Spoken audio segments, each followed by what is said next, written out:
Here's what you need to know about a kettlebell swing. You got 4 movements: hinge, hike, root, float. First off, you're gonna have that kettlebell in front of you. The mistake most people make, they think it's all arms, so they kind of come down. They try to raise the kettlebell up with their arms.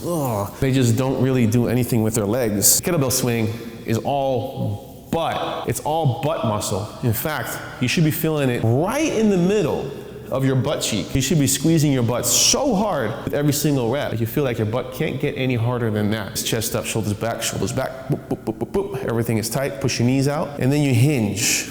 Hinging is where you bring your butt out. Everything is straight, tucking your chin in, stomach is tight, push your chest to the front. Then you hike it. You hike the kettlebell backwards. If you hike the kettlebell backwards, what is it gonna wanna do? It's gonna wanna come to the front, right? It's gonna wanna come to the front. You hike it backwards, hike it backwards, hike it backwards. You see how it's folding right there?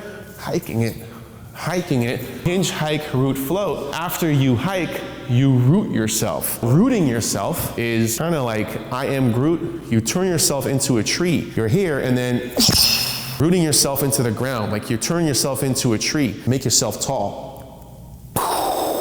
Now, what do you think that's gonna do? If you're hiking the kettlebell comes to the front, and then you root yourself, that's what's gonna make the kettlebell come up and do the 4th part of the kettlebell swing, and that's float. You got hinge, you got hike, root, float, hinge, hike, root, float, hinge, hike, root, float, hinge, hike, root, float, hinge, hike, root, float, hinge, hike, root, float, hinge, hike, root, float.